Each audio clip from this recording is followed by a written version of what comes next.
Hello. देखिए, हम लोग वीडियो की तैयारी कर रहे हैं और वीडियो का जो पेपर हुआ था उसको आज हम सॉल्व करेंगे। देखिए, हमारा वीडियो काफ़ी इरेगुलर हो गया है और वीडियो आप लोगों को मिल नहीं रहा है। तो होता है कि जब अच्छा काम आदमी स्टार्ट करता है तो कई तरह की परेशानियां होने लगती हैं। तो चलिए हम कोशिश करते हैं कि कुछ अच्छा किया जाएगा। अब देखिए, ये जो 2018 में पेपर हुआ था 22 तारीख को, 22 दिसंबर को, उसका सेकेंड शिफ्ट का ये पेपर है। और इस पेपर को हम लोग सॉल्व करेंगे पूरा कंप्लीट। इस वीडियो में हम इस पेपर को सॉल्व करेंगे और उसके बाद इसमें देखेंगे कि हम लोग का नंबर क्यों नहीं आ पा रहा था। जो लड़के कह रहे थे कि 35 से ऊपर जाना बहुत मुश्किल हो गया था, तो वास्तव में रीजनिंग का ना आना या कमज़ोर होना नहीं था।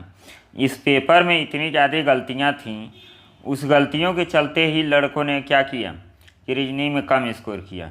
दिया डाटा कुछ और है, सॉल्व कुछ और कर रहे हैं, क्वेश्चन कुछ और पूछ रहे हैं। तो चलिए हम लोग इसको पूरा सॉल्व करेंगे तो आप लोगों को पता चलेगा। और जो आने वाला एग्ज़ाम है उसमें हम लोग को कैसे इन सब क्वेश्चनों को टैकल करना है।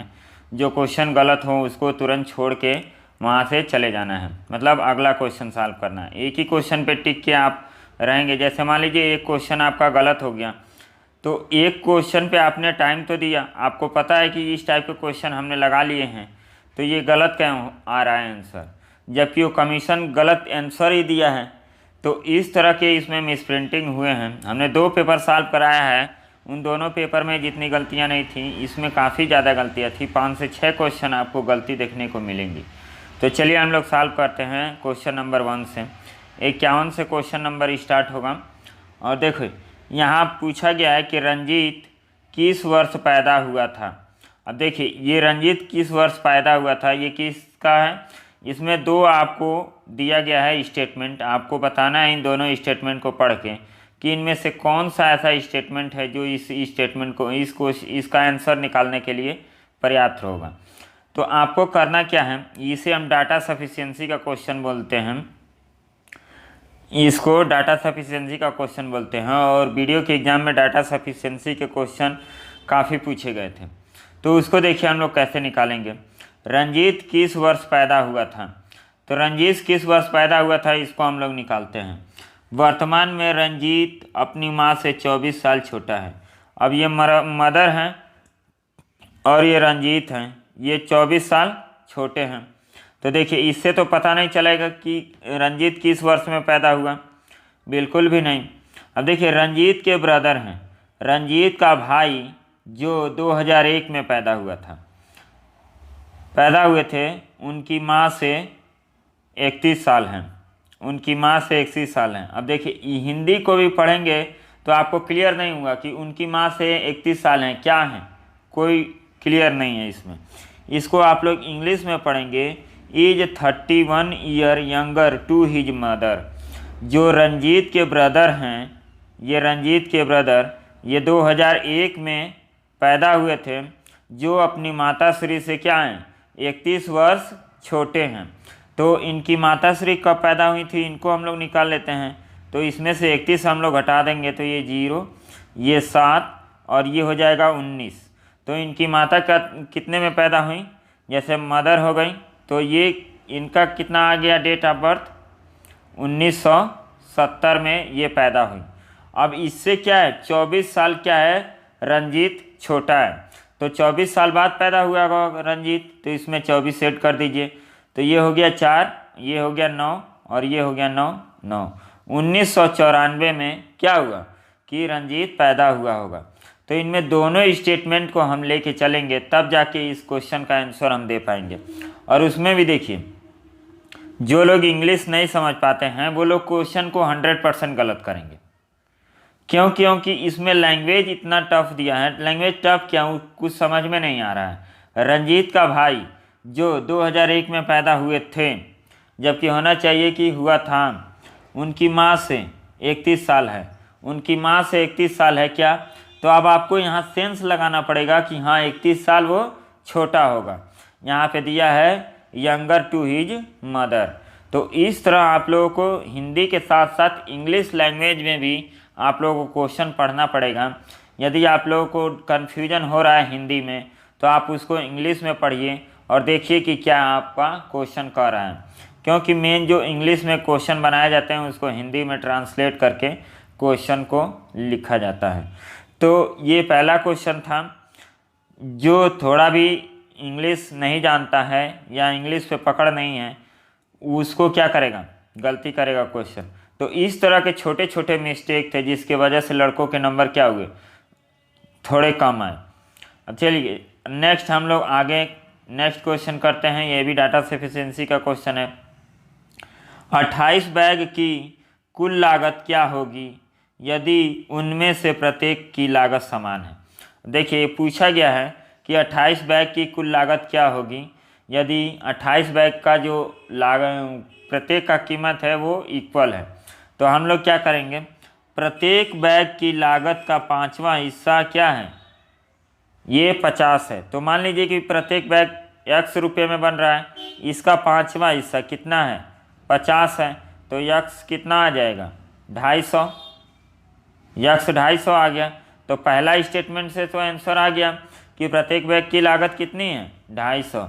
दूसरा स्टेटमेंट देखते हैं। अब देखिए जब भी डाटा सफिशिएंसी का क्वेश्चन सॉल्व कीजिए तो 2 कथन दिया हो या 3 कथन दिया हो, आप सबको चेक करेंगे तभी जाके आंसर मार्क करेंगे। मान लीजिए ये सही हो गया, आपने क्या किया कि केवल कथन 1 सही है 2 सही नहीं है। आप कैसे बता सकते हैं, पहले 2 को सॉल्व कीजिए उसके बाद आप आंसर दीजिए। 3 बैग की कुल लागत 2 बैग की कुल लागत से 250 अधिक है। अब देखिए 3 बैग की कुल लागत 2 बैग की कुल लागत से 250 अधिक है। अब देखिए इनमें हम लोग गैपिंग देखा जाए तो 1 बैग का अंतर है और 1 बैग का प्राइस कितना दे दिया, 250। तो या तो हम स्टेटमेंट 1 को यूज करें या 2 को यूज करें, हमारा दोनों से क्या होगा, आंसर आ जाएगा। और इसका क्वेश्चन देखिए, क्वेश्चन हम लोग सॉल्व कर दिए कि दोनों स्टेटमेंट या तो पहले से या तो दूसरे से। अब हिंदी में इसका हम लोग आंसर पढ़ते हैं, केवल पहले से तो ये तो गलत हो गया, केवल दूसरे से ये भी गलत हो गया। अब देखिए यहाँ सी दिया है, न तो कथन 1 या 2 सही है। अब न तो के साथ क्या लगता है, या नहीं लगता है। ऐसे लिखा जाता कि या तो कथन 1 या कथन 2 सही है, न तो कथन 1 न ही 2 सही है, मतलब कि दोनों ऑप्शन नहीं है। अब यहाँ पे देखिए इंग्लिश में आइदर स्टेटमेंट 1 और स्टेटमेंट 2 सफिशिएंट, मतलब कि या तो ये दोनों क्या हैं, अलग अलग इस क्वेश्चन का आंसर देने के लिए पर्याप्त है। तो देखिए यहाँ हिंदी भी फिर से गलत दे दिया। तो ये 2 क्वेश्चन सॉल्व किए और दोनों क्वेश्चन में क्या आ गया, मिस्टेक आया हिंदी में। चलिए नेक्स्ट क्वेश्चन सॉल्व करते हैं। इस क्वेश्चन को देखिए, ये भी डाटा सफिशिएंसी का क्वेश्चन है, इसको हम लोग सॉल्व करते हैं। यहाँ पूछा है कि मार्बल को कैसे लिखा जाएगा। अब मार्बल को कैसे लिखा जाएगा, ये चाइनीज कोडिंग होता है। अब देखिए इसको कोड किया गया है सम स्टोन और मार्बल, और फिर इसको कोड किया गया है मार्बल डोंट ब्रेक। अब देखिए मार्बल यहाँ भी है, मार्बल यहाँ भी है, तो इन दोनों में SI कॉमन है। तो पहले स्टेटमेंट में तो निकल गया कि SI क्या होगा, मार्बल का कोड होगा। अब सेकेंड ऑप्शन हम लोग चेक करते हैं।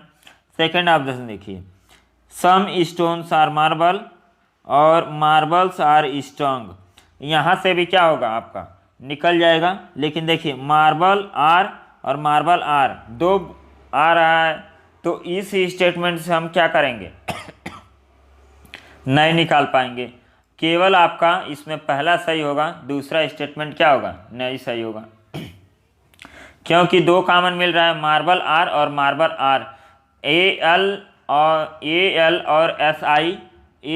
और SI दोनों में कॉमन है, तो हम ये आइडेंटिफाई नहीं कर पाएंगे दूसरे ऑप्शन से कि मार्बल का कोड क्या होगा।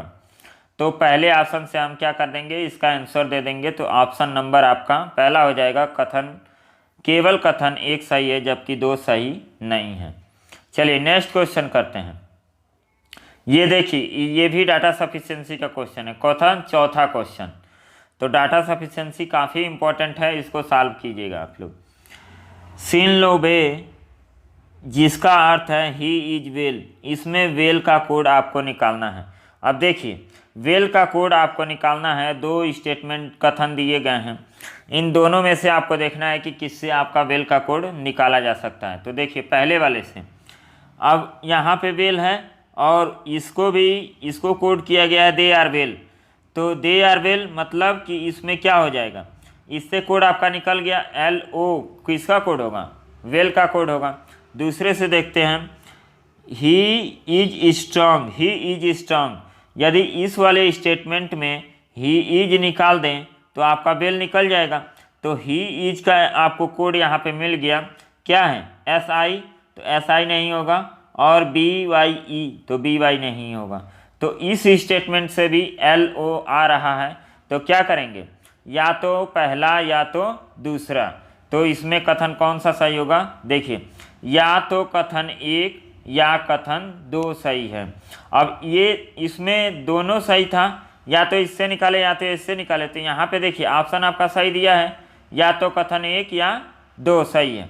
और यहाँ पे हम लोग एक क्वेश्चन ये पढ़े थे, ये वाला, हाँ ये वाला, यहाँ पे देखिए हिंदी क्या लिखा था, न तो कथन 1 या 2 सही है। तो देखिए हिंदी में कितनी ज़्यादा मिसप्रिंट की जा रही हैं चीज़ों को।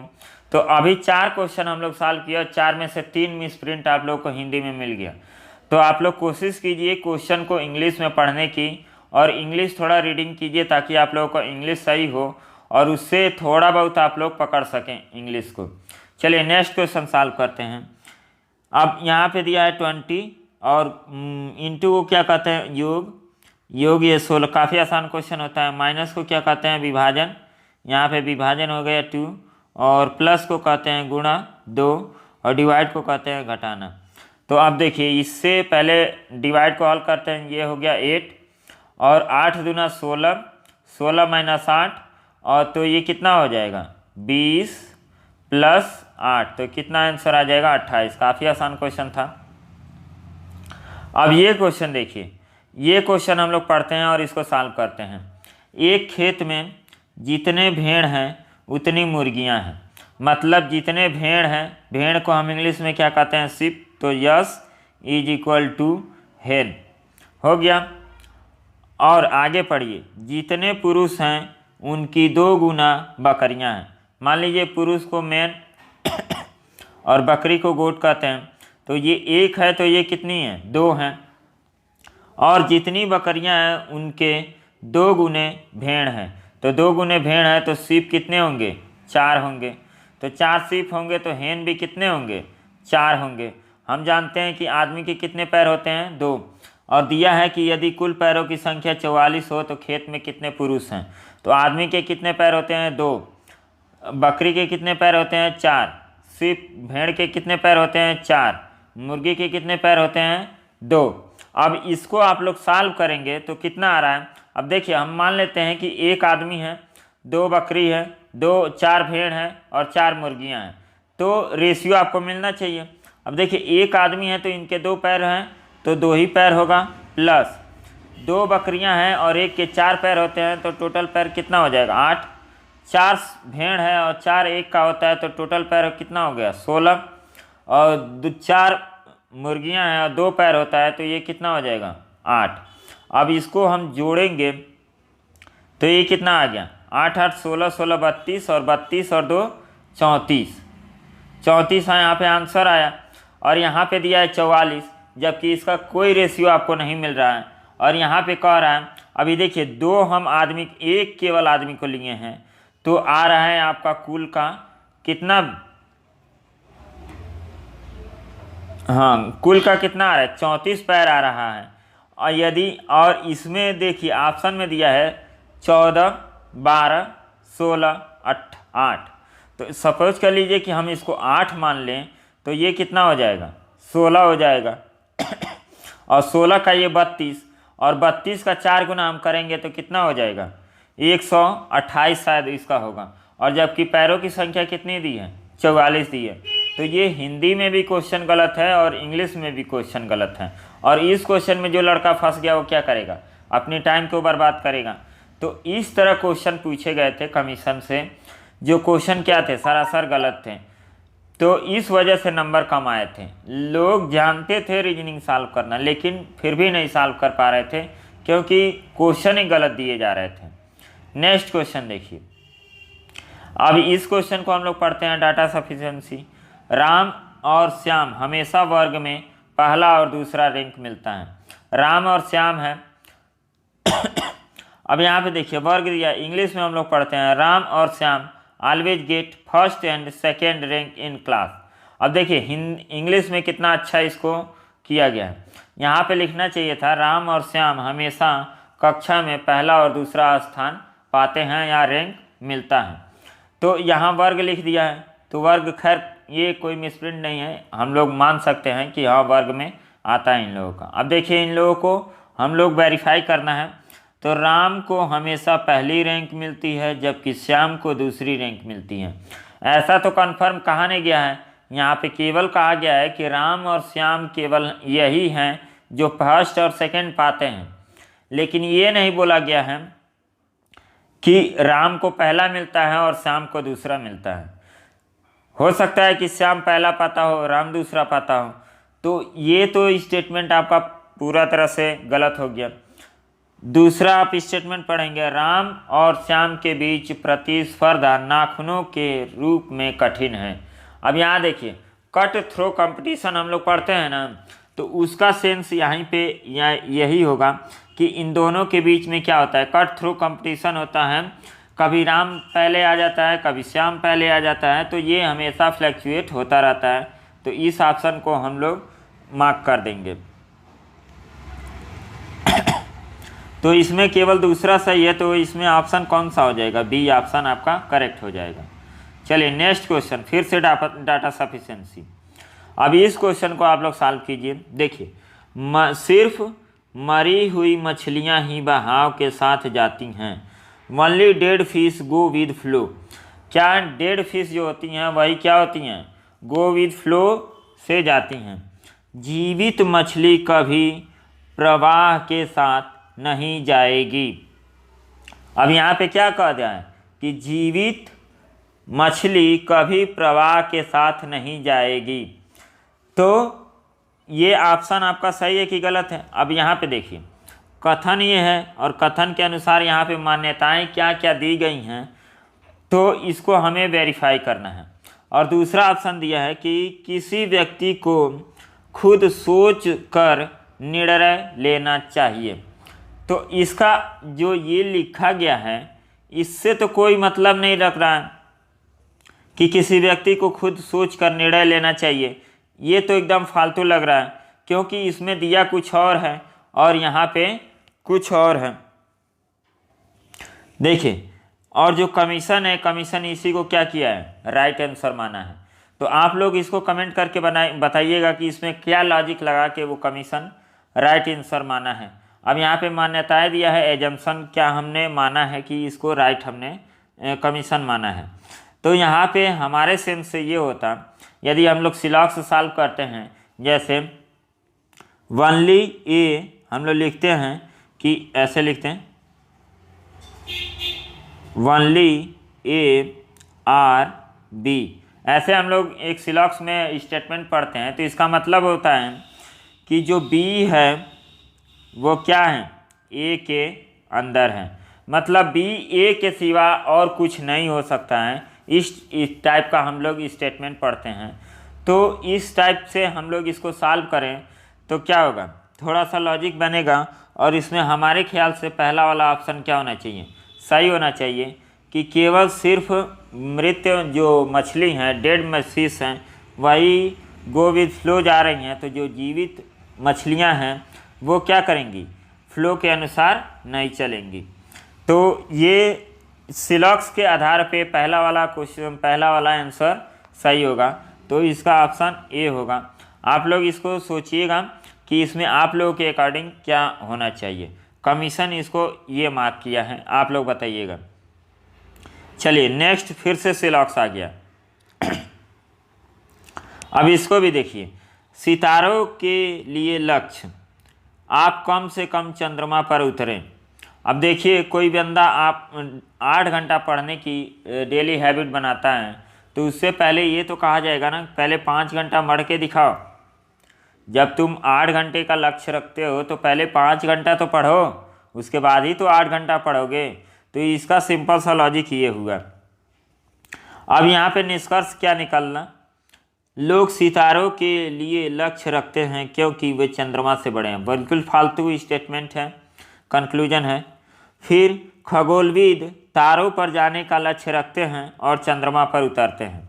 अब देखिए, तारों पर जाने का लक्ष्य रखते हैं, चंद्रमा पर उतरते हैं, तो यहाँ से क्या निष्कर्ष निकाला जा सकता है कि इसको फिर से पढ़ेंगे कि सितारों के लिए लक्ष्य, आप कम से कम चंद्रमा पर उतरेंगे। तो ये जो कहा जा रहा है कि आप सितारों के लिए लक्ष्य रख रहे हैं तो कम से कम चंद्रमा पर तो उतरेंगे ही। तो इस अनुसार ये दूसरा स्टेटमेंट क्या होगा, गलत सही हो जाएगा।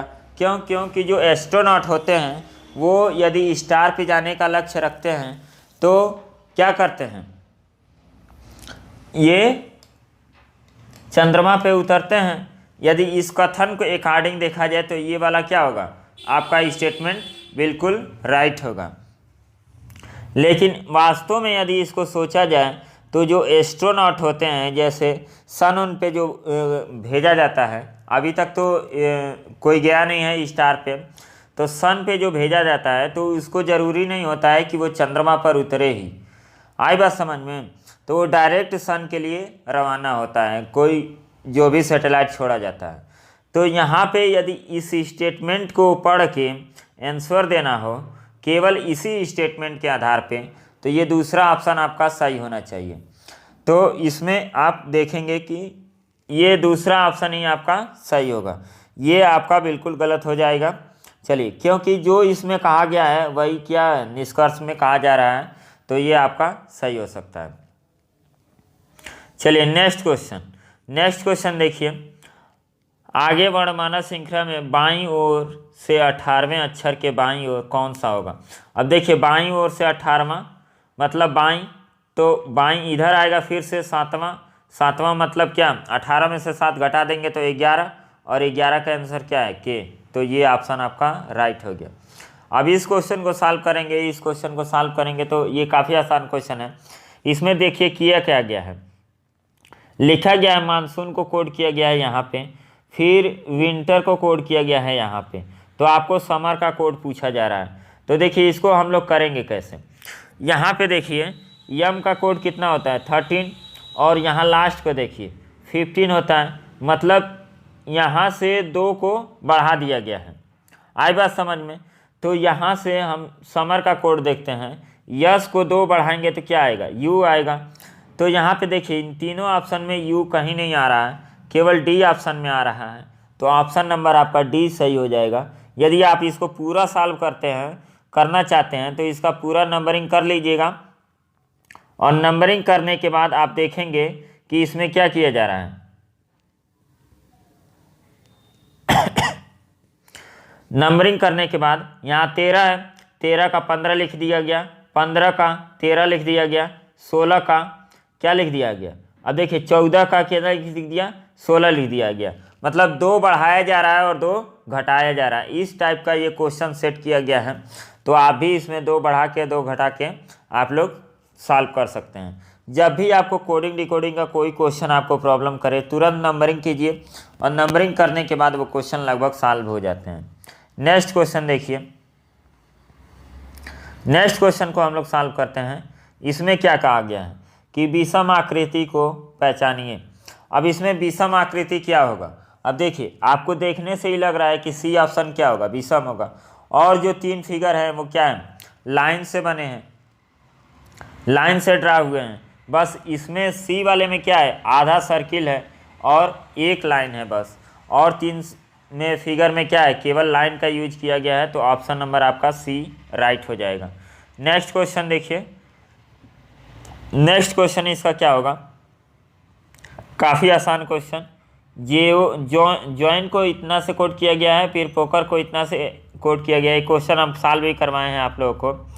तो जे ओ का कोड क्या है, जे ओ का कोड 85, तो 85 कहाँ, 85 एक ही ऑप्शन में मिल रहा है, तो ऑप्शन करिए और आगे बढ़िए। सिलॉक्स का क्वेश्चन, सिलॉक्स हमने पूरा सॉल्व करवाया है, तो उसमें देखिए इसको कैसे सॉल्व करेंगे। सम पेंसिल आर स्टिक, कुछ पेंसिलें छड़ है, तो सम पेंसिल्स आर क्या हो गया, sticks, all sticks are tree, मतलब सभी छड़े क्या हैं, पेड़ हैं, तो यहाँ पे ट्री। अब पूछा गया है कि सभी छड़े पेंसिल है, सभी छड़े पेंसिल है, तो क्या इसका पोर्शन इसमें जा रहा है, नहीं, तो ये पहला स्टेटमेंट क्या हो गया, गलत हो गया। सभी पेंसिल पेड़ है, तो सभी पेंसिल क्या है, पेड़ है, ये भी क्या हो गया, गलत हो गया। तो इसमें क्या सही होगा, नाइदर कंक्लूजन 1 नार 2 फॉलोज, तो ऑप्शन नंबर आपका डी सही हो जाएगा। अब ये देखिए इसको हम लोग करते हैं। थॉमस अपने भाई को घर छोड़ने के बाद चर्च से पुस्तकालय जाता है। पहले वह पश्चिम की ओर 4 किलोमीटर चलता है। अब देखिए पश्चिम की ओर 4 किलोमीटर चला, फिर बाएं मुड़ता है। हमने बताया कि जब भी लेफ्ट मुड़ा जाता है तो एंटी क्लॉकवाइज, और राइट मुड़ा जाता है तो क्लॉकवाइज आपको मूव करना होता है। देखिए इस क्वेश्चन को कैसे समझ। तो फिर वह बाएं मुड़ता है और घर पहुंचने के लिए 3 किलोमीटर चलता है। तो बाएं मतलब एंटी क्लॉकवाइज, ये 3 किलोमीटर चला और यहाँ पे उसका क्या आ गया, घर आ गया।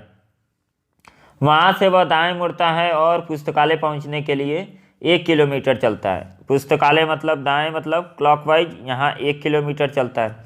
पूछा गया है कि घर और चर्च के बीच में न्यूनतम दूरी क्या है। चर्च उसका कहाँ है, यहाँ पे लाइब्रेरी हो गया, यहाँ पे चर्च हो गया, तो इनके बीच में आप निकालेंगे डिस्टेंस पाइथागोरस प्रमेय से, तो ये 5 आएगा, option number A. Next question इसको करेंगे। अब यहाँ पे देखिए सी को 5 का कोड किया गया है। सी का कोड कितना होता है 3, और इसमें 2 जोड़ देंगे तो ये कितना हो जाएगा 5। वैसे ही इसको हम लोग किए हैं। अब देखिए सी का 3 होता है तो 3 2 5, और ई का 5 होता है तो 2 7, एक ए का 1 होता है तो 2, और 20 होता है टी का, तो इसको 22, और इसको सबको जोड़ेंगे तो ये कितना हो जाएगा 7 5 12, 12 और 2 14, और 14 और 22 कितना होता है 7 5 12। फिर से एक बार चेक करते हैं। सी को हम 5 लिख दिए।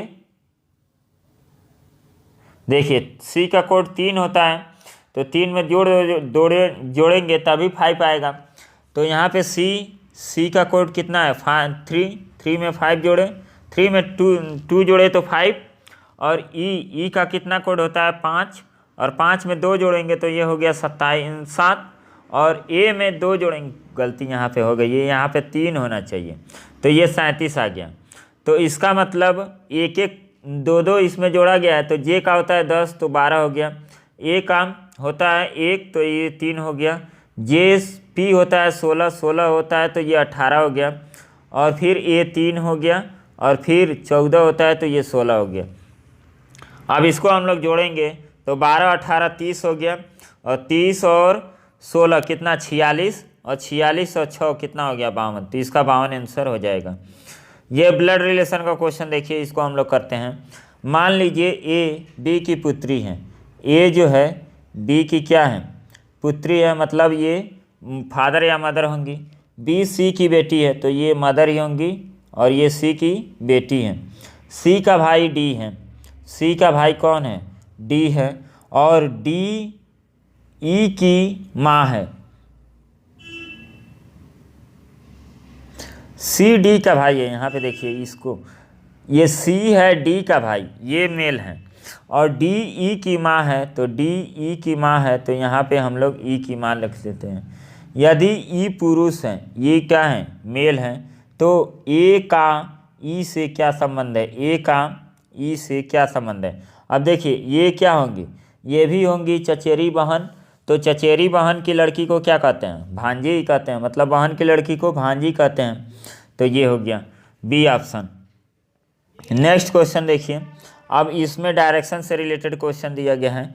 किसी त्रुटिपूर्ण कंपास में पूर्व को उत्तर, यहाँ पे हम लोग बना लेते हैं, पूर्व को क्या कहा जाता है नॉर्थ, पश्चिम को पूर्व, पश्चिम इधर होता है तो इसको हम लोग ईस्ट कहते हैं, फिर उत्तर को दक्षिण, इसको हम लोग साउथ कहते हैं, दक्षिण को पूर्व।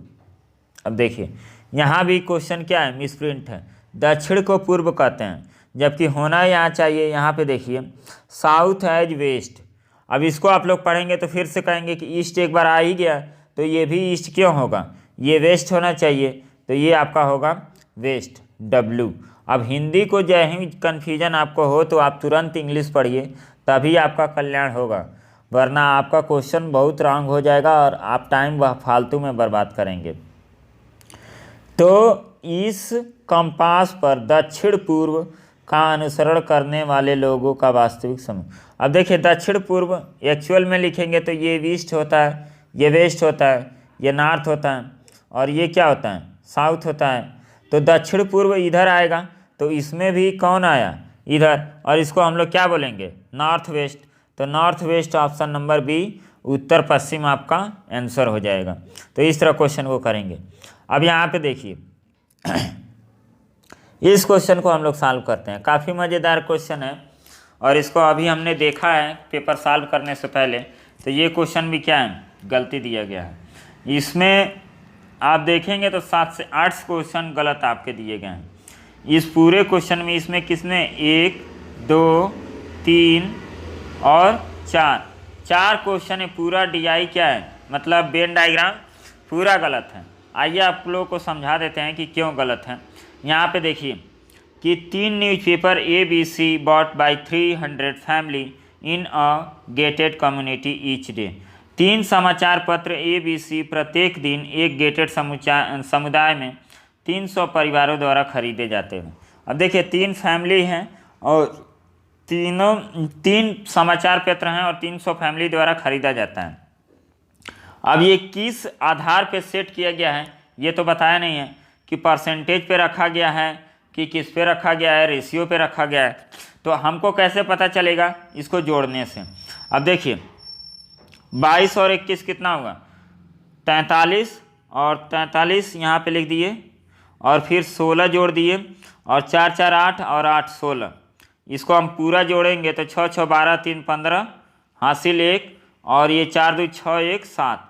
मतलब कि ये इसको हम लोग 75% मान के चलें कि ये जो आपका है ये तीनों ये 75% है, तो 25% लोग क्या हैं, पेपर नहीं लेते हैं।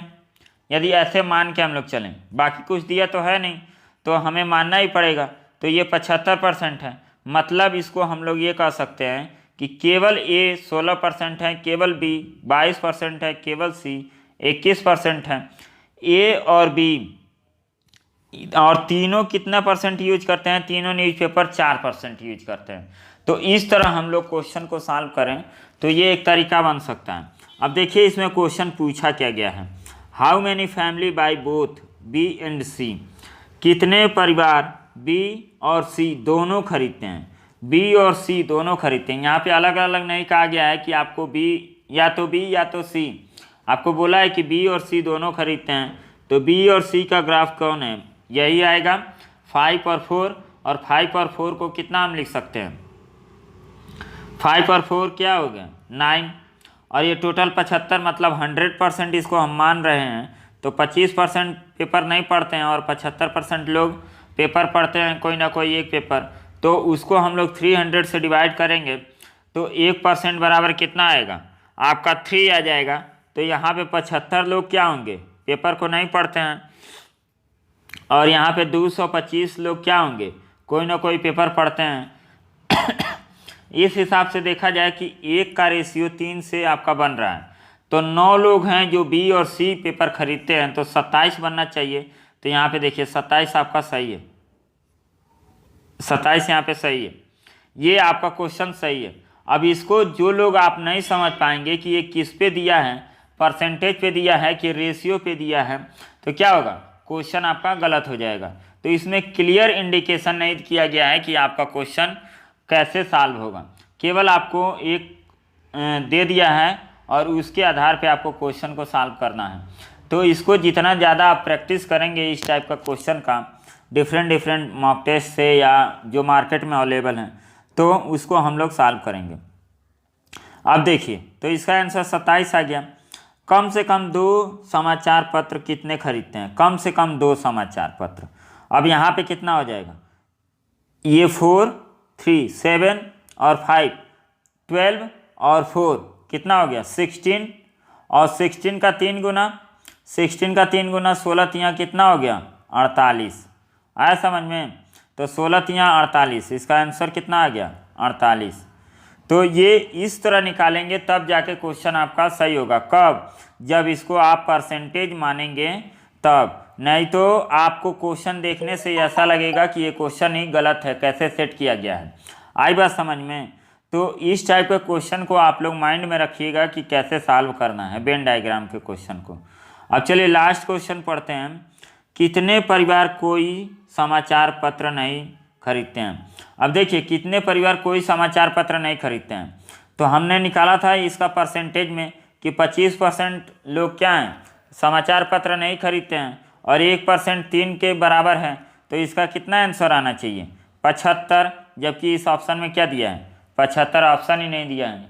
तो अब क्या मानेंगे? अब देखिए इसको तो ये दो क्वेश्चन आपने परसेंटेज मान के तो लगा दिया, लेकिन सेम परसेंटेज से ही हम सॉल्व कर रहे हैं, तो ये क्वेश्चन क्या हो जा रहा है, गलत हो जा रहा है, इसमें कोई ऑप्शन ही नहीं मिल रहा है।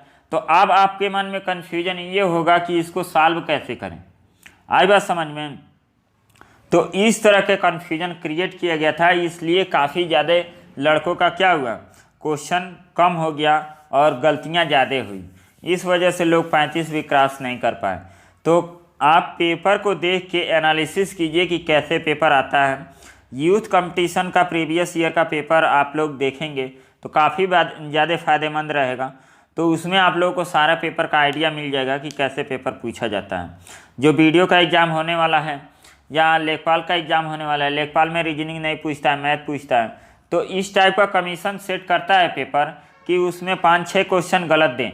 अभी टेट का पेपर हुआ है, टेट में भी लगभग 5 से 6 क्वेश्चन गलत हैं।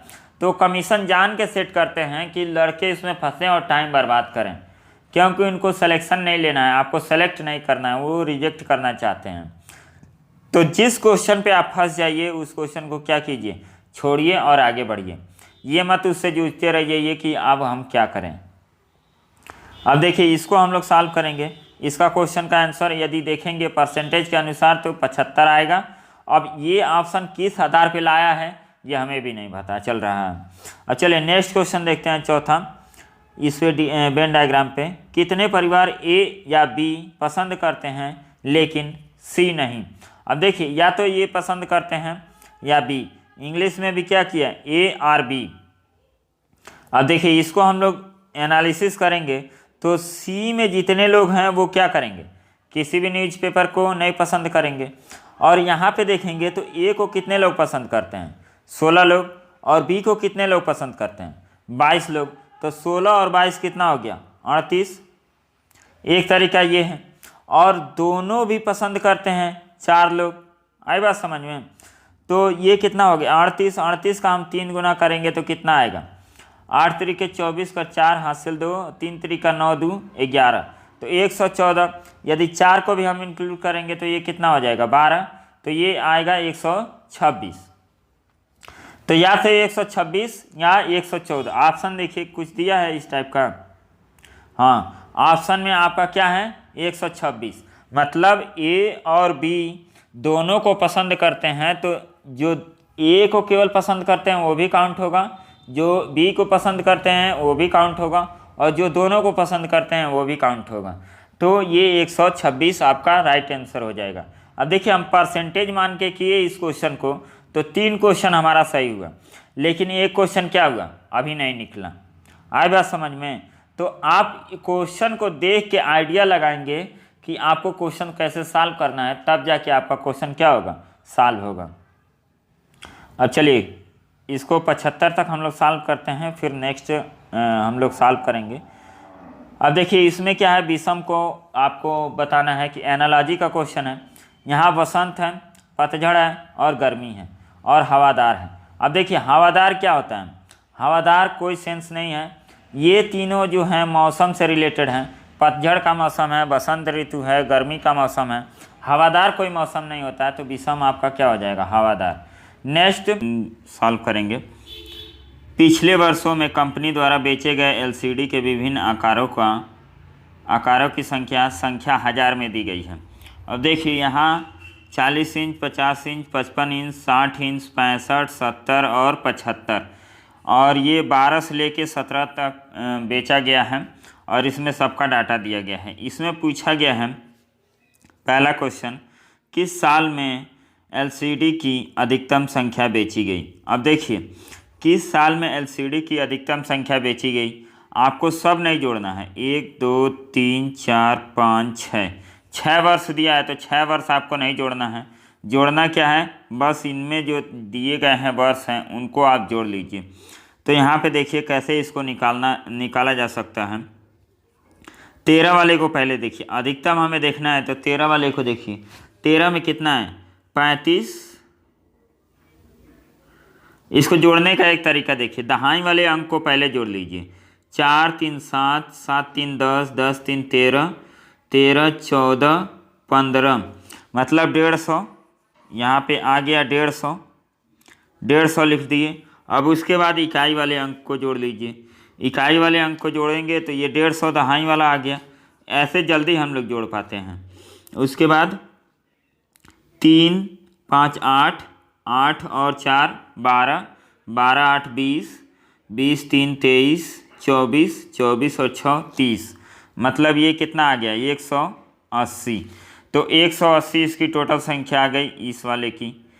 तो 13 में कितना आ गया है, 180। तो इस तरीके से आप लोग जोड़िए, जैसे भी जोड़ना है, काफ़ी सिंपल है। इस क्वेश्चन को आप लोग कर सकते हैं। 14 में देखिए, 14 में आप लोगों को क्या लाना है। 14 वाला देखिए, ऐसे देखने से आपको लग रहा है कि 13 से अधिक होगा, क्योंकि 54 दिया है और 46 दिया है, तो ये दोनों मिलके 100 हो गए। और 100 और 180 और 193, 193, 201, 213 और 213 में 11 जोड़ेंगे तो 224, तो ये कितना हो गया, 224। फिर 17 में देखेंगे तो 17 में कितना है, 50 50 100, 109, 109 में 31 जोड़ देंगे तो 140, 140 और 40, ये कितना हो गया, 180, 180 और 80, 220, 225, मतलब ये सबसे ज़्यादा, ये दोनों कट के। अब 16 में देख लीजिए, 16 में कितना है, 16 में तो 17 वाला आपका सबसे ज़्यादा आ जाएगा। 17 वाला क्या होगा, सबसे ज़्यादा होगा। जोड़ के आप देखेंगे तो 17 वाला सबसे ज़्यादा मिलेगा। चलिए नेक्स्ट क्वेश्चन को देखते हैं। नेक्स्ट क्वेश्चन में क्या दिया है, सभी 6 वर्षों की कुल बिक्री में किस आकार में एलसीडी की संख्या अधिकतम है। अब देखिए 60 इंच, 50 इंच, 40 इंच, 55 इंच, इसको हमें जोड़ना है। तो एक अंदाज़ा लगाइए, जैसे हम लोग 17 वाला अंदाज़ा लगा लीजिए कि 17 में सबसे ज़्यादा एलसीडी बेचा है। अब हम लोग को कौन कौन सा दिया है, 60, 40 50 60 और 55, 40 50 55 60, इन चारों में आप देखेंगे तो इन चारों में आपको देखने से क्या लग रहा है, यहाँ आप देखेंगे बस दहाई वाले अंक को जोड़िए। जैसे 3 4 7, 7 5 12, 12 और 4 16 और 16 5 21, 21 और 4 कितना हो गया, 25, मतलब 250 इसमें आ गया। फिर इसको आप जोड़ेंगे तो 2 3 5, 5 4 9, 9 और 9 18, 18 और 3 21, ये आ गया 21। तो 40 वाला अभी ज़्यादा है।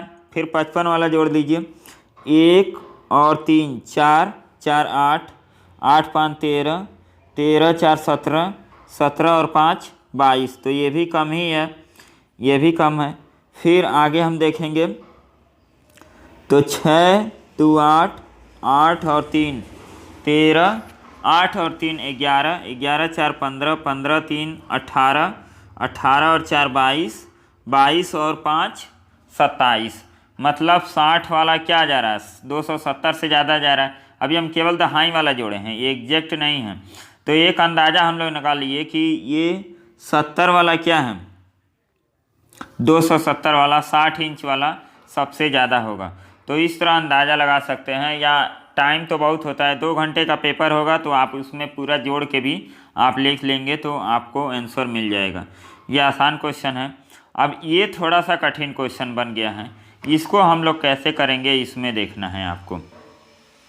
इसमें आपको सॉल्व करने के लिए एक हम निकाल के बता देते हैं, बाकी इसको आप लोग निकाल के इसका आप लोग समझिएगा कि कितना आ रहा है।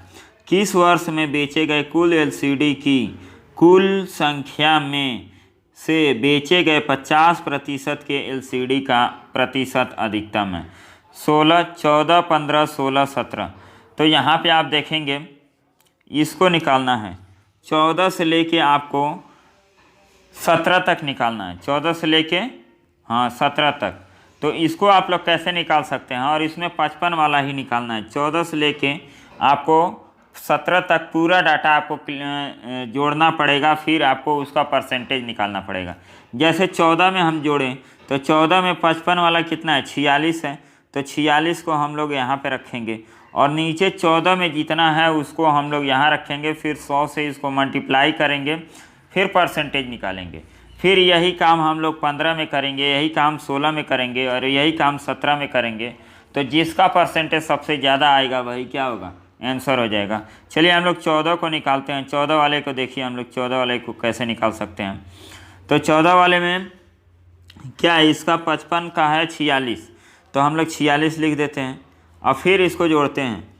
ये जोड़ेंगे तो कितना हो जाएगा? 5, 4, 9, 9, 4, 13, 13, 4, 17, 17, 1, 18, 19, 19 का मतलब 190। अब दहाई इकाई वाले को जोड़ देते हैं।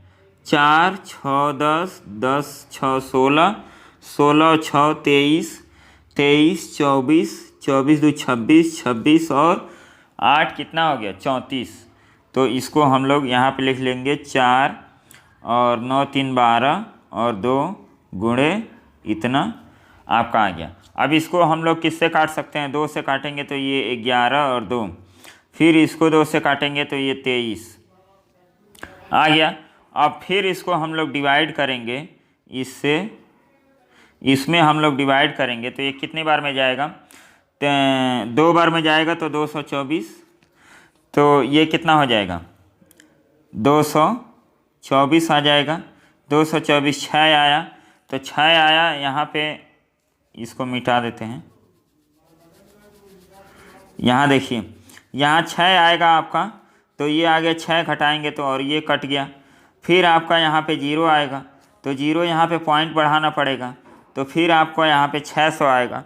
तो लगभग इसका जो वैल्यू आएगा 2.5 के करीब में आएगा। जो 14 वाला हम लोग निकालेंगे उसमें जो 55 इंच का जो एलसीडी है उसका प्रतिशत कितना आएगा? 2.5 के करीब में आएगा। तो इस तरह आप लोगों को 15 भी निकालना है, 16 भी निकालना है और 17 भी निकालना है, और जिसका प्रतिशत ज़्यादा होगा वही क्या हो जाएगा? आंसर हो जाएगा। तो एक हमने बता दिया, अब इसको आप लोग सॉल्व कीजिएगा। चलिए, इस टाइप का क्वेश्चन एक पहले भी पूछा गया है, इसको भी हमें निकालना है। देखिए यहाँ पे पूछा है कि विजय का जन्म किस वर्ष हुआ था। तो विजय का जन्म किस वर्ष हुआ था, तो इसमें हम लोग को क्या, विजय इस समय अपनी माता से 24 साल छोटा है, और विजय का भाई जिसका जन्म 2000 में हुआ अपनी माता से 30 साल छोटा है। तो 30 साल छोटा है तो उनकी माता का जन्म कितने में हुआ था? 1970 में, और इसमें 24 जोड़ देंगे तो ये कितना आ जाएगा? 1994 आ जाएगा। तो इसमें आपको दोनों स्टेटमेंट लेना पड़ेगा। ये डाटा सफिशिएंसी का क्वेश्चन है, तो इसमें कौन सा ऑप्शन हो जाएगा? कथन दोनों को लेना पड़ेगा, तब ये क्वेश्चन आपका सॉल्व होगा। तो ये ऑप्शन डी आपका आंसर हो जाएगा।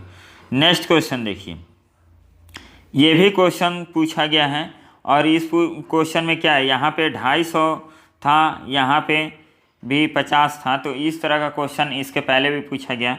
तो ये दोनों क्वेश्चन रिपीट किए गए हैं, बस थोड़ा सा डाटा बदला गया है। तो इसको हम लोग देखिए, इसको भी हमें दोनों से निकल जाएगा। तो 18 पेन की कुल लागत क्या होगी यदि प्रत्येक की कीमत समान है। तो देखिए, प्रत्येक पेन की लागत 1/4, प्रत्येक पेन का जितना भी लागत है उसका 1/4 कितना है? 1/4 है 50 रुपया। तो पूरा टोटल वैल्यू कितना हो जाएगा? टोटल वैल्यू 200 रुपया हो जाएगा। मतलब एक पेन की लागत कितनी हो जाएगी? 200। तो पहले डाटा से तो निकल गया। अब दूसरे से देखते हैं, 3 पेन की कुल लागत 2 पेन की कुल लागत से 200 अधिक है। तो 3 पेन की जितनी लागत होगी 2 पेन की लागत से कितना अधिक है, 200। और इसमें अंतर कितना है, 1 का, तो 1 बता रहा है 200 को, तो पूरे की वैल्यू आप निकाल सकते हैं। तो इसमें या तो पहला या तो दूसरा, दोनों से हम लोग डाटा को सॉल्व कर सकते हैं। तो यहाँ पे कौन सा ऑप्शन हो जाएगा, ये ऑप्शन आपका सही हो जाएगा। नेक्स्ट क्वेश्चन देखिए, हम नेक्स्ट क्वेश्चन देखिए, यहाँ पे दिया है चाइनीज कोडिंग कि गुड को कैसे कोडित किया जाएगा, मतलब गुड का कोड क्या होगा, इसको निकालना है। अब यहाँ पे दिया है, इसको हम लोग लिखते हैं वह एक अच्छा गायक है। अब यहाँ पे गुड लिखे हैं, यहाँ पे गुड का हिंदी लिख दिए हैं अच्छा। तो इससे कंफ्यूज नहीं होना है, आप लोग इंग्लिश पढ़ेंगे तो यहाँ भी गुड दिया है और यहाँ भी गुड दिया है, तो उससे आप लोग निकाल सकते हैं। तो देखिए इस क्वेश्चन को कैसे करेंगे। अब पहले ऑप्शन से देखते हैं क्या गुड का कोड निकाला जा सकता है। इंग्लिश वाला ही पढ़िए, इंग्लिश वाला ज़्यादा आसान है।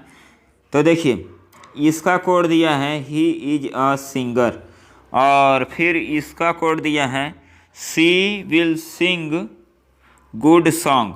अब देखिए पहले वाले से निकाल सकते हैं, क्योंकि पहले वाले में क्या है, गुड केवल कॉमन है, यहाँ पे केवल गुड है, और गुड के लिए क्या यूज किया गया है, बी इसमें भी है और बी इसमें भी है, तो और कोई तो इसमें कॉमन मिल नहीं रहा है, तो गुड का कोड आपका क्या आ गया, बी। तो पहले ऑप्शन से आपका निकल जा रहा है, दूसरे ऑप्शन से चेक कर लेते हैं कि दूसरे ऑप्शन से निकल रहा है कि नहीं। He is a good singer, he is a good singer, और he will sing good song.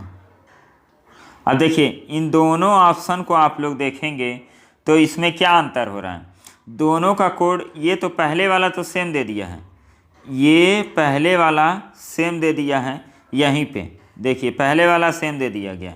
दूसरे वाले में क्या किया है कि यहाँ पे सी लिखा है, यहाँ पे ही लिखा है, इस वजह से क्या होगा, दूसरे से आपका आंसर नहीं निकलेगा।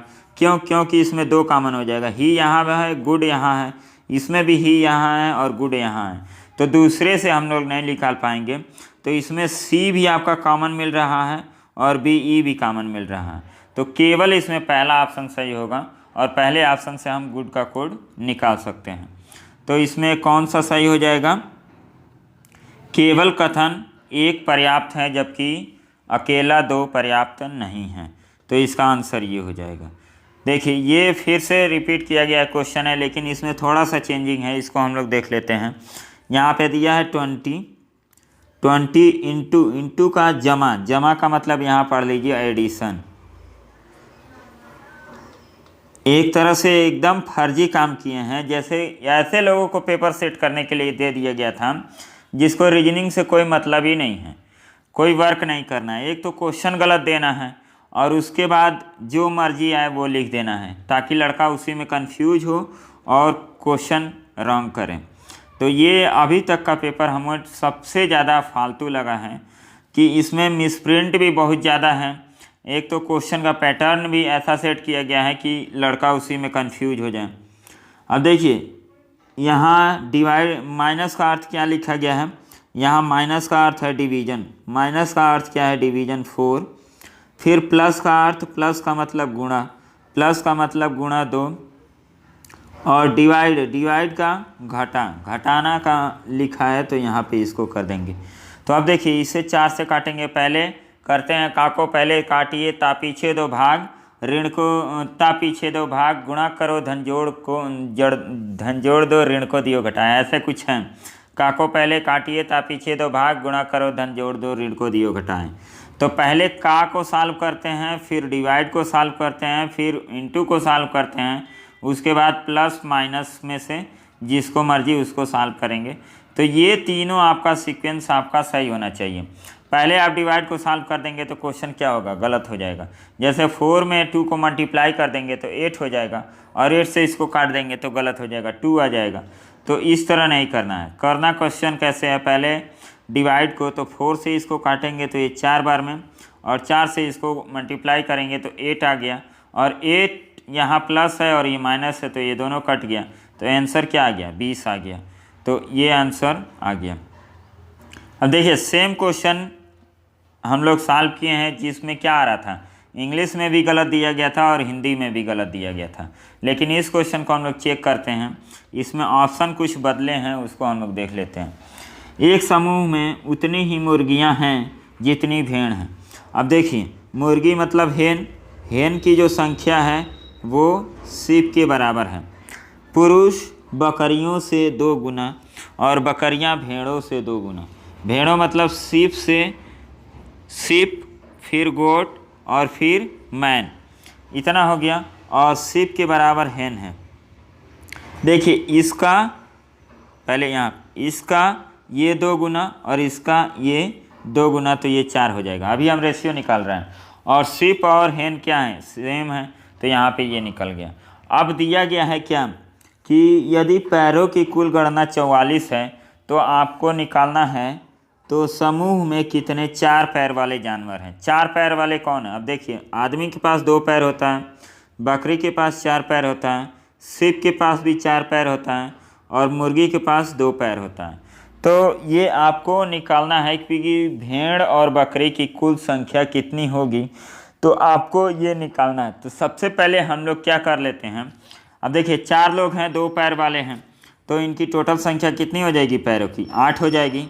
4 पैर 2 जानवर तो टोटल पैर 8, 4 पैर 1 जानवर तो 4 और 2 पैर 1 जानवर तो 2। अब इसको हम लोग जोड़ देते हैं तो 8 8 16, 16 4 20 और 20 2 22, मतलब 22 आ रहा है। और टोटल पैरों की संख्या 44 दी है, तो 22 से हम लोग डिवाइड कर लेंगे तो कितना आ जाएगा?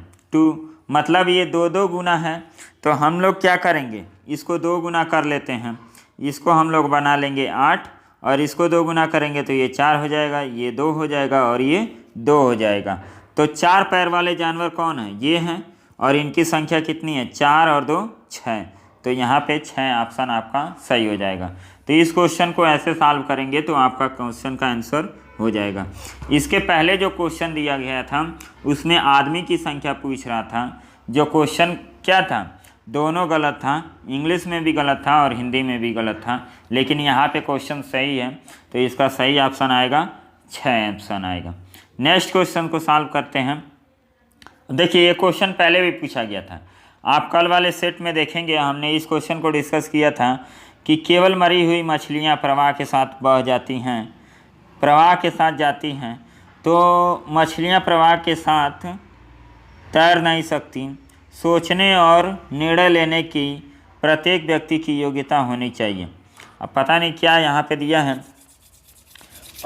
तो उसमें क्या था, जिंदा मछली प्रवाह के साथ जाती है, ऐसा कुछ करके था। तो इसका ऑप्शन आप क्या मारेंगे? इसमें दोनों इलॉजिक हो रहा है। एक हम कल भी बताए थे कि ये क्वेश्चन आता है ओनली A R B, तो इसमें क्या करते हैं, जो B होता है वो किसके अंदर आता है? A के अंदर आता है, इस तरह। तो इस तरह भी सॉल्व करेंगे और कोई धारणाएं इसमें देखेंगे तो इसमें क्या निकल सकता है। यहाँ तो कुछ लॉजिक बैठ नहीं रहा है कि केवल मरी हुई मछलियाँ प्रवाह के साथ जाती हैं, मछलियाँ प्रवाह के साथ तैर नहीं सकती, मछलियाँ प्रवाह के साथ तैर नहीं सकती, ये तो गलत लग रहा है। इसको हम ध्यान में रखें तो फिर सोचने और निर्णय लेने की प्रत्येक व्यक्ति की योग्यता होनी चाहिए, ये भी इलॉजिक लग रहा है। जो कहा गया है उसके आधार पे तो दोनों ऑप्शन हमें कुछ नहीं समझ में आ रहा है। यदि आपको समझ में आ रहा होगा तो आप कमेंट करके बताइएगा कि इसका क्या हो सकता है। चलिए ये इस क्वेश्चन का आंसर आप लोग दीजिए। क्या होगा से बेहतर है ओह, क्या होगा से बेहतर है ओह। अब देखिए इसका हम लोग एक लॉजिक बैठा सकते हैं। जैसे मान लीजिए कि हम किसी कंपटीशन की तैयारी कर रहे हैं और हम डर रहे हैं कि हमारा कंपटीशन निकलेगा कि नहीं निकलेगा, क्या होगा, व्हाट विल बी हैपन। तो यहाँ पे आप क्या होगा से बेहतर है कि ओ का मतलब है कि क्या, कि हमने तैयारी नहीं की, ऐसे टाइप का। तो जो भी काम करना है उसको क्या करना है, अच्छे से करना है, ये नहीं सोचना है कि क्या होगा। आप बाद में अफसोस उसको नहीं जाहिर कर सकते हैं, मतलब करके अफसोस करना ज़्यादा बेहतर है, भले सिवाय इसके सोचना कि क्या होगा। कोई काम कर लीजिए, नहीं होता है तो आप अफसोस जाहिर कीजिए, वो चलता है। लेकिन आप पहले ही आप मान लीजिए कि क्या होगा, कैसे होगा, नहीं होगा, इस तरह का मानेंगे तो ये क्या होगा, आपका सही नहीं है। तो यहाँ पे देखिए जो धारणाएं दी हैं, समस्याओं को देखकर छोड़ने से पहले आपको प्रयास करना चाहिए। तो ये सही लग रहा है कि समस्या जो भी है उसको छोड़िए मत, उसमें प्रयास कीजिए, जो रिजल्ट आएगा वो देखा जाएगा। बाद में पछताने से अच्छा है कि उसको करके पछताना ज़्यादा सही है। अब देखिए, यदि आप असफल होते हैं तो भी आप सीखेंगे कि समस्या से कैसे निपटा नहीं जा सकता। अब देखिए यहाँ पे नहीं वर्ड आया है, इसलिए क्या, मान लीजिए कि कोई काम कर रहे हैं और कोई काम आप कर रहे हैं, आप असफल हो गए, तो उससे आप सीखेंगे ना कि हमने क्या गलती की कि हम असफल हो गए। तो यहाँ पे आप सीखेंगे कि समस्या को कैसे निपटा जा सकता है और हम बेहतर कैसे कर सकते थे ताकि हम इस समस्या से डील कर सकते थे। तो यहाँ पे आप कुछ ऐसा तो होगा नहीं कि आपको कुछ सीखने को नहीं मिलेगा। तो यहाँ नहीं दिया है तो ये क्या हो गया, गलत हो गया, केवल फर्स्ट वाला आपका सही होगा। यदि यहाँ पे नहीं दिया होता तो ये भी ऑप्शन आपका सही होता। चलिए इसको हम लोग देखते हैं। यहाँ पे दिया है, यदि रिवर्स वर्णमाला में, रिवर्स का मतलब कि ए से हम यहाँ स्टार्ट करते हैं और जेड तक जाते हैं, अब हमें जेड से स्टार्ट करना है और ए तक जाना है। तो इसको देखिए, किसी रिवर्स वर्णमाला श्रृंखला में बाईं ओर से 12वें के दाएं कौन सा अक्षर 8वां होगा। इनके दाएं 8वां, मतलब बाईं ओर से कौन पूछा गया है, 20वां क्वेश्चन, 20वां नंबर का पूछा गया है। तो देखिए आप तो पहले इधर से जेड और इधर ए ला दिए, तो इधर से काउंटिंग करेंगे तो 20वां और इधर से काउंटिंग करेंगे तो कौन, 7वां। आप काउंट कर लीजिए, तो 7वां नंबर पे कौन आता है, जी आता है। तो 7वें नंबर को इधर से हम काउंट करेंगे तो भी वो 20वां इधर से होगा। क्यों, क्योंकि 20 और 7 कितना होता है, 27, और 27 क्या होता है, रिवर्स का उल्टा होता है। तो यहाँ पे सही ऑप्शन क्या हो जाएगा, जी आपका ऑप्शन हो जाएगा। और नहीं समझ में आ रहा है तो आप लोग क्या करेंगे, जेड से आप लोग ए से ए तक लिख लेंगे, तब भी आपका आंसर आएगा। इधर से लिखिएगा, इधर से लिखना दिक्कत होगा, तो इधर से ए बी सी डी ऐसे करके आप लोग लिख लीजिएगा। चलिए नेक्स्ट क्वेश्चन, यदि अंग्रेजी वर्णमाला को पहले और अंतिम वर्ण को छोड़कर 4 भागों में बांटा जाता है और प्रत्येक भाग को रिवर्स कर दिया जाता है तो बाएं से 18वां क्या होगा। अब देखिए जो फर्स्ट पे है और जो 26 पे है, इसको हम लोग फिक्स रखते हैं। तो बचे कितने, 24 आपके लेटर बचे, और 24 को 4 भागों में बांटा जाता है, मतलब 6, 6, 6 और 6 में बांटा जाता है। तो पूछा जा रहा है कि बाएं से 18वां अक्षर कौन सा होगा। तो ये इसको आप लोग कैसे लगाएंगे। अब देखिए बाएं से 18वां इधर होगा, तो बाएं से 18वां आप देखेंगे तो ये 6 और ये 6 में तो 18 आएगा नहीं, क्योंकि 6, 6, 12 और 1, 13 हो गया। 18वां आपका यहीं आएगा, तो 18वां यहीं आएगा। तो इसको हम लोग कैसे निकालेंगे। अब देखिए ए पर होता है आपका ये, और बी पे ये हो गया, और एक साथ जी हो गया, और फिर जी के बाद यच आया, और यच 13 नंबर पे कौन होता है, यम होता है। तो इसको छोड़ दीजिए। अब बचा 14, और 14 फिर से आप 19 नंबर का देखिए, आपका हो गया कितना, ये यस। तो अब हम लोगों को कैसे लिखना है, यस को इधर लिखना है, यस, और यन को इधर लिखना है। यन के बाद ओ के बाद पी के बाद क्यू के बाद आर, और आर के बाद यस। तो 18वां आपको निकालना है। तो 13 तो आपको पहले से निकल गया, 13, 14, 15, 16, 17, 18। तो 18 नंबर पे क्या आया, ओ आपका आ गया। तो इस तरह आप लोग क्वेश्चन को कर सकते हैं। तो इसका ऑप्शन क्या हो गया, ओ होगा। चलिए नेक्स्ट लिखिए, फेटर का मतलब होता है हथकड़ी, जंजीर से किसी को बांध देना, और उसका उल्टा होता है लिबरेट, मतलब उसको मुक्त कर देना। शैकल का मतलब ये होता है कि किसी को बांधना हथकड़ी से, और इसका मतलब होता है लूज। तो इसमें समान आपको सदृश बताना था, तो इसमें आपका पहला क्या होगा, सही हो जाएगा। नेक्स्ट क्वेश्चन काफ़ी आसान क्वेश्चन है। तो देखिए नेक्स्ट क्वेश्चन, इसको हम लोग कैसे करेंगे, इसमें सबकी नंबरिंग दी हुई है, तो आप लोग नंबरिंग को आप लोग बस सेट कर दीजिए। CO का क्या दिया है 85 85, तो ये कट गया, ये कट गया, अभी 85 सही जा रहा है। और उसके बाद NUT तो N का क्या है 4 है, 4 के बाद 9 और 9 के बाद 3, तो कौन सा ऑप्शन हो जाएगा, ये ऑप्शन आपका राइट हो जाएगा। काफ़ी आसान क्वेश्चन, ये थोड़ा अच्छा क्वेश्चन है, इसको हम लोग देखते हैं। इसको देखिए, एक दौड़ प्रतियोगिता में रेखा 10 सेकंड मार्जिन से माला से पहले आई। अब रेखा जो है माला से पहले आई कितना सेकंड, 10 सेकंड। फिर इनिका अरुषि से 12 सेकंड पहले आई, इनिका अरुषि से 12 सेकंड पहले आई। फिर वसंधा गौरी से 18 सेकंड पहले आई, वसंधा गौरी से 18 सेकंड पहले आई। माला वसंधा के 1 सेकंड बाद आई, मतलब वसंधा कहाँ हो जाएगी, यहाँ हो जाएगी।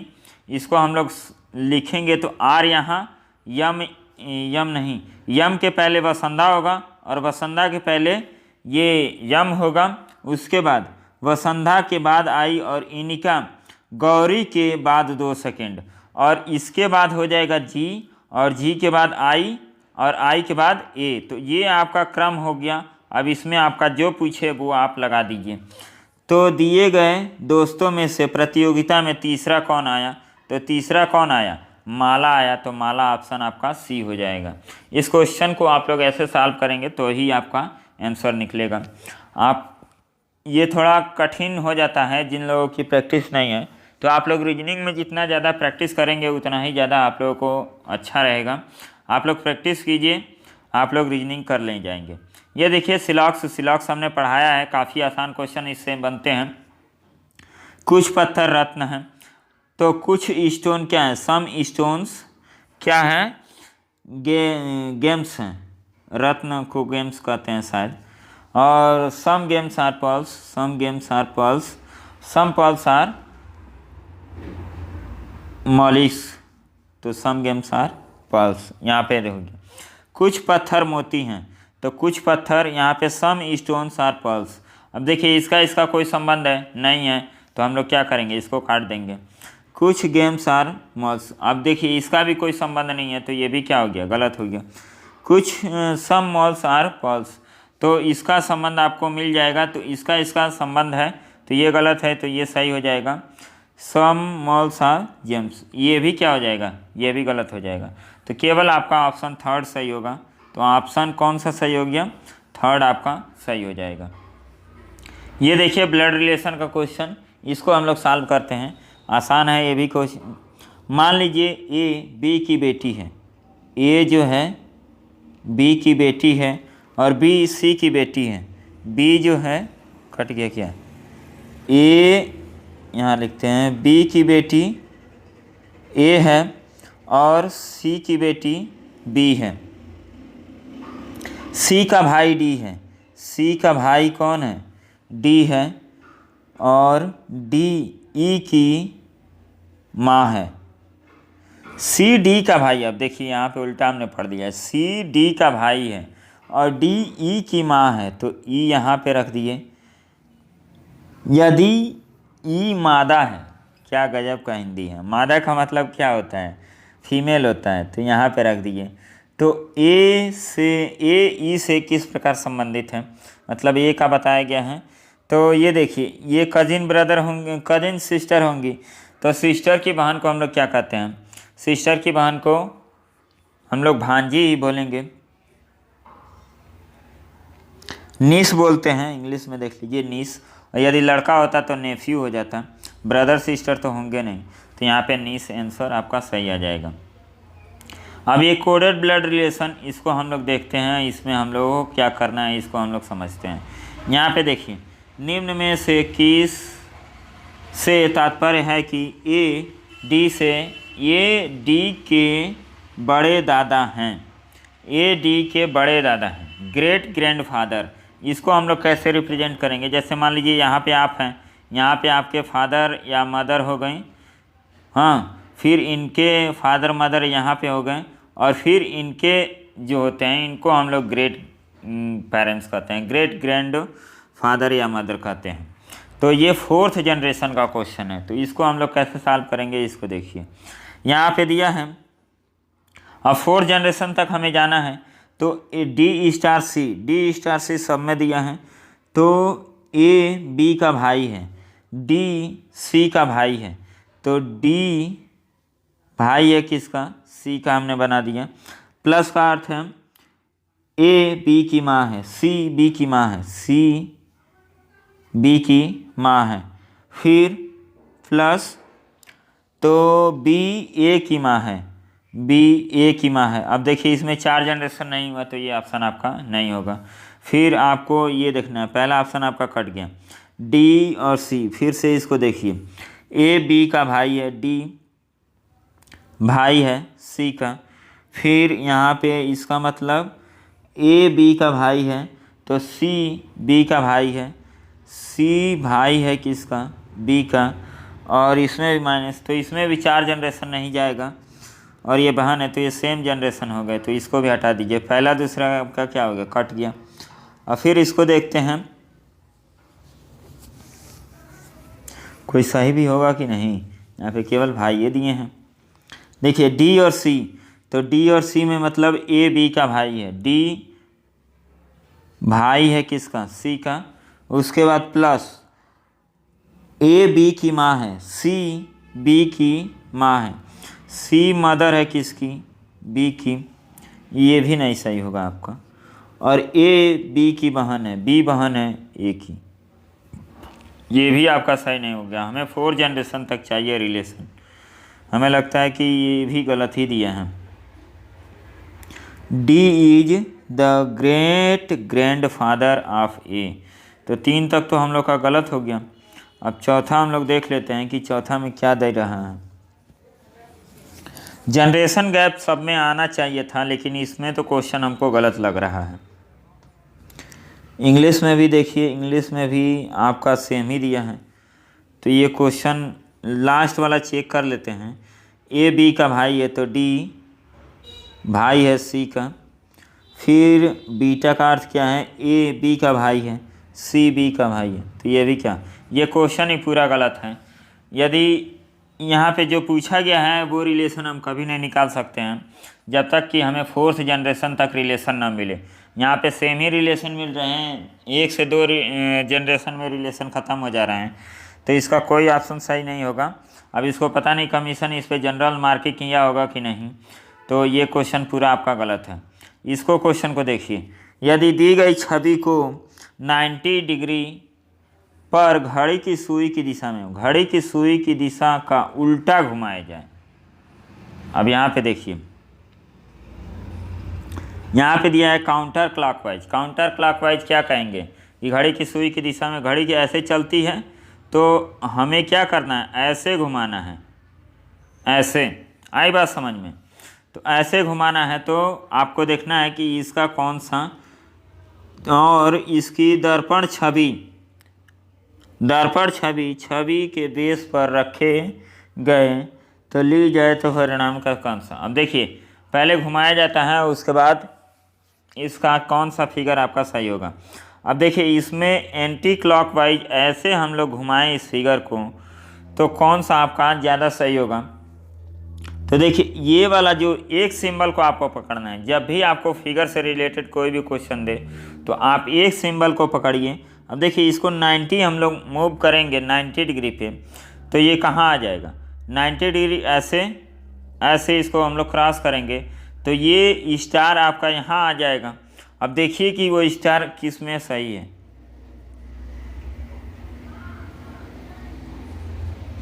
अब देखिए, आपका स्टार कहाँ आएगा? स्टार आपका आएगा यहाँ पे, और एक स्टार यहाँ पे आएगा। फिर से उसका हम लोग दर्पण प्रतिबिंब लगाएंगे तो फिर से स्टार कहाँ आ जाएगा, यहीं और यहीं आ जाएगा। मतलब इसमें क्या हुआ कि ये जो फिगर है ये सेम फिगर ही आपको मैच कराना है। जहाँ सेम फिगर मैच हो गया वही ऑप्शन आपका सही हो जाएगा। तो सेम फिगर तो दूसरे वाले में ही दिख रहा है, दूसरे वाला ऑप्शन आपका सही हो गया। इसको आप लोग फिर से समझिए। पहले 90 डिग्री आप लोग मूव करेंगे, कैसे, ऐसे आप लोग घुमाएंगे, तो केवल इसको आप लोग ध्यान में रखिए। तो ये आपका यहाँ पे आ जाएगा और स्टार एक यहाँ पे आ जाएगा, और इसको आप लोग फिर से दर्पण में देखेंगे तो ये यहाँ पे आ गया, यहाँ पे आ गया। मतलब ये सेम फिगर ही आपसे पूछा जा रहा है। तो सेम फिगर का आंसर कौन सा हो गया, ऑप्शन नंबर बी। अब देखिए ये फिगर आप लोगों को, ये वेन डायग्राम से क्वेश्चन आप लोगों को पूछा गया था, जिसमें यहाँ पे कितना था 300। आप इसका फर्स्ट पार्ट देखेंगे तो उसमें 300 दिखाया गया है, और उसमें भी नहीं बताया गया है कि इसको हम लोग किस बेस पे सेट करें, परसेंटेज पे सेट करें, रेशियो पे सेट करें, किस पे सेट करें। तो यहाँ पे देखिए, यहाँ पे हम लोग का क्वेश्चन, वहाँ पे एक क्वेश्चन हम लोगों से नहीं लगा था, यहाँ पे देखते हैं कि कैसे लगाते हैं। अब इसको हम लोग 100% मान लें तो देखिए क्या 100% पे वेरीफाई हो रहा है। 22 और 21 कितना हो गया, 43। 43 में 16 जोड़ना है, और 4 4 8 8 16, 16 और जोड़ दीजिए तो देखिए 6 6 12 3 15 और 6 7।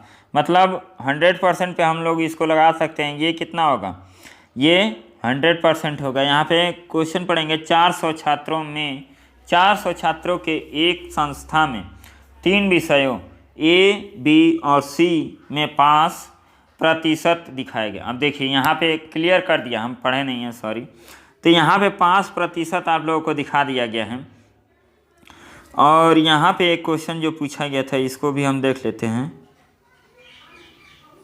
देखिए यहाँ पे आप लोगों को, यहाँ पे एक क्वेश्चन हम लोग करवाए थे, जो फर्स्ट पार्ट इसका करवाए थे। तो यहाँ पे कहीं नहीं लिखा है कि ये परसेंटेज में वैल्यू है, लेकिन वहाँ पे मेंशन कर दिया है कि परसेंटेज में वैल्यू है। तो इस क्वेश्चन को हम लोग कल किए थे, आज चलिए इस क्वेश्चन को देखते हैं। परसेंटेज दे दिया तो ये कन्फर्म हो गया कि हाँ परसेंटेज से ही लगेगा। अब इसको हम लोग लगाते हैं। देखिए, how many student pass both A and C, A और सी में कितने स्टूडेंट पास किए गए हैं। तो देखिए यहाँ पे डाटा आपका कितना है, 400 है। 400 को 75 से डिवाइड करेंगे तो देखिए ये पूरा 75% है। तो 75% इसमें कितना आ जाएगा, 300। मतलब 300 क्या है, ये किसी न किसी विषय में पास हैं, और 100 लोग क्या हैं, विषय में फेल हैं। तो इस तरह डाटा को आपको समझना है। अब देखिए यहाँ पे हम लोग कैसे निकालेंगे। तो ए और बी दोनों में पास हैं, तो ए और बी दोनों में कौन लोग पास हैं, यहाँ पे देख लीजिए, ये ए है, बी है और सी है। तो ए और बी को देखेंगे तो ए सर्किल है और बी सर्किल है। इसमें कितने लोग आ रहे हैं, 9, और 9% आपको निकालना है।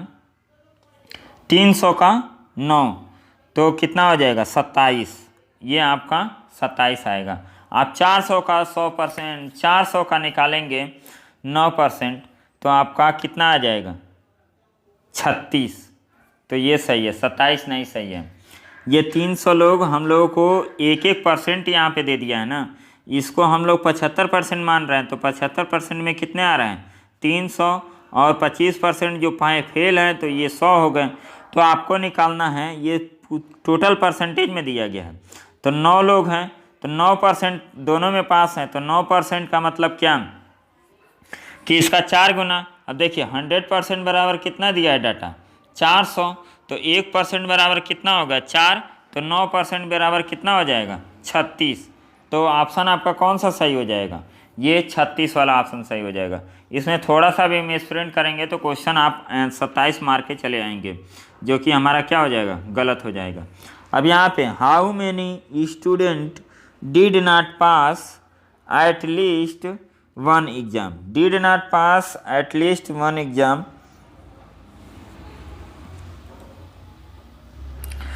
इस टाइप का एक क्वेश्चन उसमें भी था, वो भी नहीं लगा था। और ये भी question, how many student did not pass at least 1 exam. At least 1 exam तो देखेंगे तो 300 लोग तो पास हैं ना, किसी न किसी एग्ज़ाम में 300 लोग तो पास हैं। 100 लोग ऐसे हैं जो किसी न किसी में पास नहीं हैं। तो हम लोग ऐसे निकालेंगे तो ऑप्शन तो 100 आना चाहिए, लेकिन इसमें ऑप्शन तो दिया नहीं है 100। एक तरीका हम लोग और कर सकते हैं, 16, 22 और 21, ये एक एक सब्जेक्ट में पास हैं। और यहाँ पे क्या है, how many student did not pass at least one exam, at least one exam. तो इसका हम लोग कैसे सॉल्व कर सकते हैं?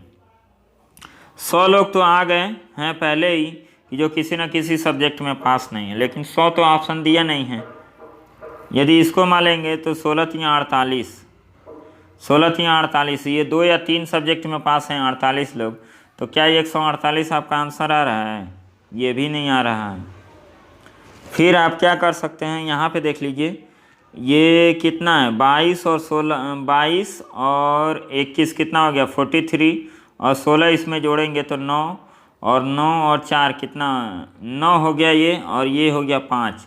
इसमें हम 4 से मल्टीप्लाई करेंगे तो 4 × 9 = 36, और 4 × 5 = 20, 20 × 3 = 23, तो इतना आ रहा है। तो देखिए इस क्वेश्चन का आंसर हमें लगता है कि 100 होना चाहिए, जो ऑप्शन दिया नहीं है। तो आप लोग इसको सॉल्व कीजिएगा यदि आप लोग जानते हो। हमें जहाँ तक जानकारी है कि इसका ऑप्शन 100 आना चाहिए। चलिए इसको हम लोग देखते हैं। How many student passed A or B but not C. अब ए आर बी में पास हैं लेकिन सी में पास नहीं है, तो ऐसे कितने हैं? ये कौन हो गए? इतने लोग ए या बी में पास हैं तो कितने हो जाएंगे? ये 16, 22 और 4 कितना हो जाएगा? 20, 42। 42 में 4 से हमें मल्टीप्लाई करना है तो 4 × 8 और 4 × 4 = 16, 168 आना चाहिए। तो 168 आपका थर्ड ऑप्शन आपका आ गया। चलिए नेक्स्ट क्वेश्चन। नेक्स्ट क्वेश्चन में इसको आपको भिन्न देखना है, तो भिन्न ऑप्शन आपका कौन सा हो जाएगा? अब देखिए यहाँ पे एक ऐसे बनाया गया और इसको इस तरह से जोड़ा गया है। इस वाले में है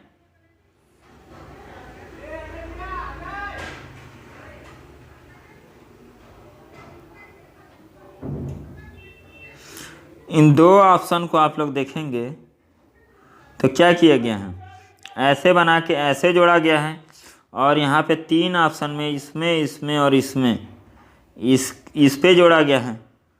तो यहाँ पे ऑप्शन आपका कौन हो सकता है? कुछ और देखिए, यहाँ पे ऐसे वाला एरो लगा है, इस वाले में, इस वाले में, इस वाले में, और फिर से 2 आपका ऑप्शन ऐसे आ गया है, ऐसे करके ऐसे, फिर भी अलग नहीं हो रहा है। फिर थर्ड कोई ऑप्शन देखिए, थर्ड मेथड,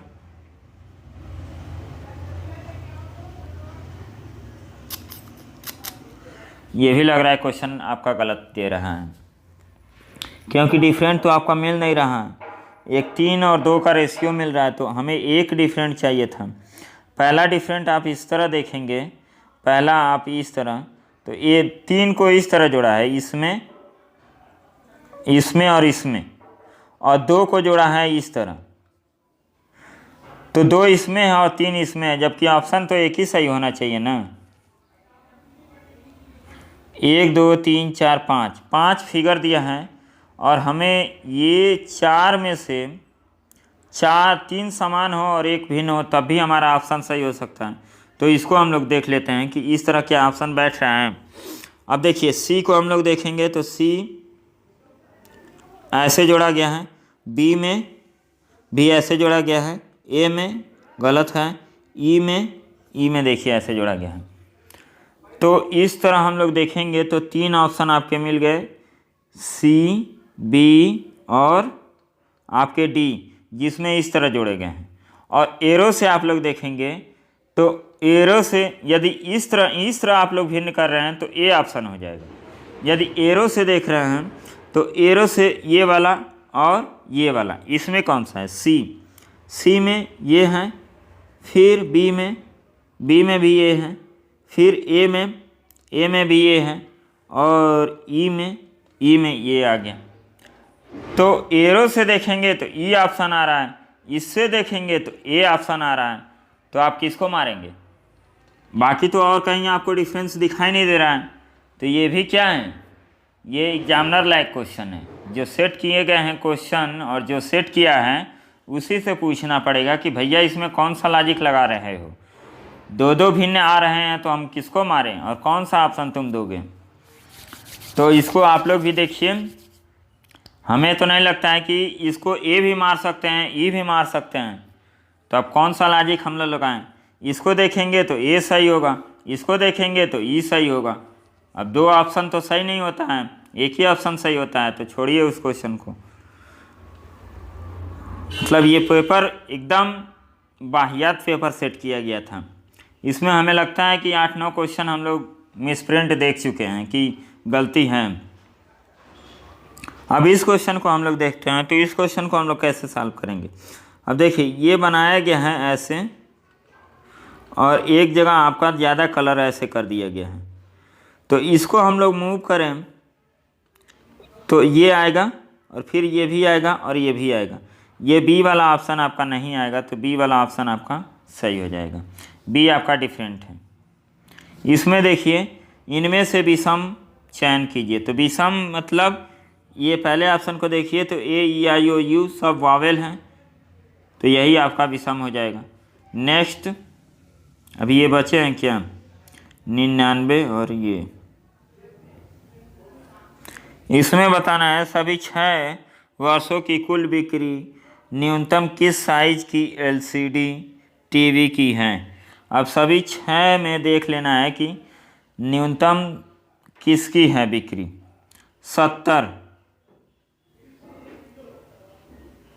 70 वाला देखेंगे 6 वर्षों में कुल किसकी बिक्री कम है। तो 70 का ऐड करेंगे। कुल बिक्री न्यूनतम किस साइज की एलसीडी का है, किस साइज की एलसीडी का है। तो 70 वाले को देखेंगे तो 12 में भी कम है, नहीं 12 से कम है 75।